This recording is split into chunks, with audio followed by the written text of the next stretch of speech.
Comment transférer une personne en fauteuil roulant dans une voiture sans se faire mal? Près de 850 000 personnes en France sont en situation de handicap moteur, soit 1,5% de la population, selon l'INSEE. Parmi cette population, 45% se déplacent en fauteuil roulant. Bonjour, Karine, ergothérapeute. Il n'est pas toujours aisé de savoir comment s'y prendre pour aider une personne en fauteuil roulant à entrer dans une voiture. De plus, notre condition physique, notre âge, font que le transfert peut s'avérer compliqué. Dans cette vidéo, nous allons voir comment aider une personne en fauteuil roulant à monter et descendre d'une voiture, en sachant que nous n'allons traiter que l'aide aux personnes en fauteuil roulant manuel et non pas les personnes qui se déplacent en fauteuil roulant électrique. Si votre proche est autonome mais qu'il a besoin d'une assistance, regardez ce tuto. Comment installer une personne en perte d'autonomie dans une voiture. Alors un petit rappel en ce qui concerne les stationnements sur les places PMR. Seules les personnes munies d'une carte Mobilité Inclusion, CMI, ou d'une carte de stationnement pour personnes handicapées peuvent stationner sur ces places. Il faut en faire la demande auprès de la MDPH, c'est-à-dire la Maison départementale du handicap. Pour ce faire, rapprochez-vous soit de votre mairie, soit du centre local d'information et de coordination que l'on nomme le CLIC. Alors, il existe plusieurs cas de figure. Si votre proche est moyennement autonome, comment l'aider? Pour des personnes ayant des troubles cognitifs. Si votre proche n'est plus du tout autonome et que vous êtes obligé de le porter pour l'asseoir dans le véhicule, comment faire? Monter, descendre de la voiture sans aide technique. Alors, comment aider une personne à monter dans la voiture? Il y a plusieurs cas de figure. On va avoir la personne qui va pouvoir être autonome pour se mettre debout et aller s'installer dans le véhicule. La personne qui va avoir besoin tout simplement d'un guide verbal. Donc, je vais commencer par simplement rapprocher mon proche du véhicule.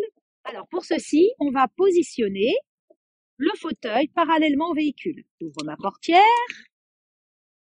Je n'oublie jamais de mettre les freins. Je vais enlever les cale-pieds. Ce sera plus pratique.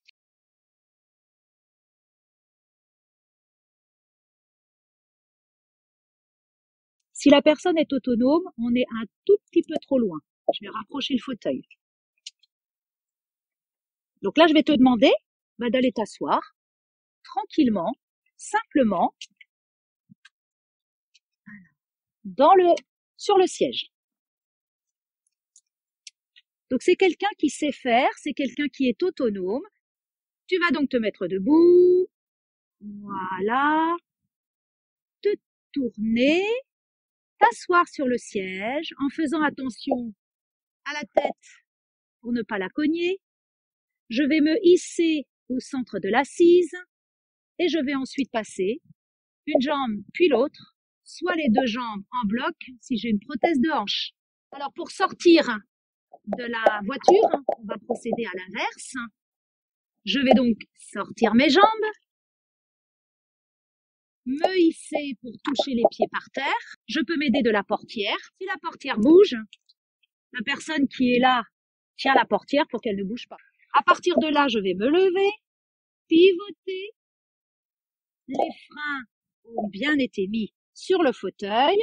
Et maintenant, tu vas reculer jusqu'à temps que tu touches l'assise. Tu peux t'asseoir maintenant. À partir de là, je peux enlever les freins, remettre les repose-pieds. C'est parti pour la balade. Alors, mon proche a des troubles des fonctions cognitives. Donc là, je vais être obligée de le guider dans toutes les étapes du transfert pour aller s'asseoir dans la voiture et en ressortir. Mais mon proche est autonome, est capable de faire les choses seul. Alors, les consignes sont toujours simples et courtes, voire un seul verbe. Tu vas te mettre debout en venant chercher la portière. Allez, viens. Voilà. Allez, mets-toi debout. Mets-toi debout. Ok, tu vas pivoter maintenant pour mettre tes fesses face au siège. Voilà, très bien. Tu recules jusqu'à temps que tu touches. Et tu t'assois. Très bien. et il va y avoir la personne moins autonome que l'on va devoir aider.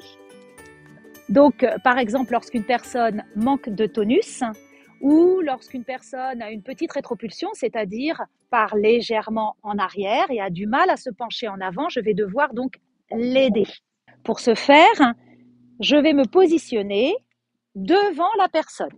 Alors effectivement, il me faut un petit peu de place. On ne va pas rapprocher de trop le fauteuil roulant, sinon on va être coincé et on ne pourra pas faire la manœuvre. À partir de là, je vais venir chercher, toujours avec un guide verbal. Tu vas m'aider, tu vas te pencher en avant un petit peu. Je vais venir la chercher au niveau des omoplates.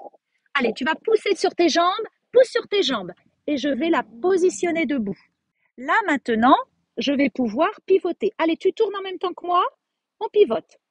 On est bien proche de la personne, on n'est pas ici. Ici, je vais me faire mal au dos et la personne ne sent pas mon contact pour pouvoir faire ce phénomène de balancier. On a bien la personne au plus proche de soi. À partir de là, je vais la reculer jusqu'à l'assise et lui demander, alors, est-ce que tu touches la carrosserie? La carrosserie, oui. Très bien. Donc maintenant, je vais pouvoir l'asseoir. Allez, assieds-toi, penche ta tête en avant pour pas te faire mal. Ok. Donc là, la personne est assise. À partir de là, je vais pouvoir la faire pivoter en prenant ses jambes et lui rentrer les jambes dans la voiture. À l'inverse, pour sortir de la voiture, je vais commencer par lui demander de m'aider à sortir ses jambes de la voiture en pivotant sur le siège. Pour mettre en sécurité mon proche, je reste toujours devant lui. Je vais venir le chercher au niveau des omoplates, au plus proche de lui. Et je vais l'emmener à l'extérieur jusqu'à temps qu'il touche ses pieds à terre. Est-ce que tu touches? Oui. Ok. À partir de là, pousse sur tes pieds. Oui. Allez, pousse. Oui. Voilà, super. Et on recommence. On va pivoter de façon à aller au plus proche de l'assise. Allez, assieds-toi. Penche-toi en avant et mets tes fesses sur le siège. Et voilà, tout en douceur. Lorsque la personne est assise, j'enlève les freins et je remets les repose-pieds. Alors voici quelques petites astuces pour aider votre proche à monter dans la voiture. Alors parfois, il peut y avoir une petite complication, c'est que notre proche a du mal à s'asseoir et puis reste raide. Là par exemple, je vais lui demander de s'asseoir, mais voilà, s'assoit pas. Donc je risque de partir avec lui. Comment faire dans ces cas-là? Tout simplement, ici il y a l'articulation de la hanche. Vous allez voir que si vous poussez sur cette articulation et qu'avec l'autre main, ici, vous penchez la personne vers l'avant, donc je pousse la hanche et j'emmène la personne vers l'avant, vous voyez bien que la personne est obligée de s'asseoir. C'est une petite astuce pour aider la personne à comprendre comment il faut faire pour s'asseoir lorsqu'on n'a plus le schéma correct pour faire ce mouvement. Petite astuce, c'est le balancier, comme si on se mettait à danser avec la personne. Vous verrez qu'une personne qui n'arrive plus à bouger les pieds pour pouvoir pivoter, si on la balance de droite et de gauche, la personne va se mettre à pivoter.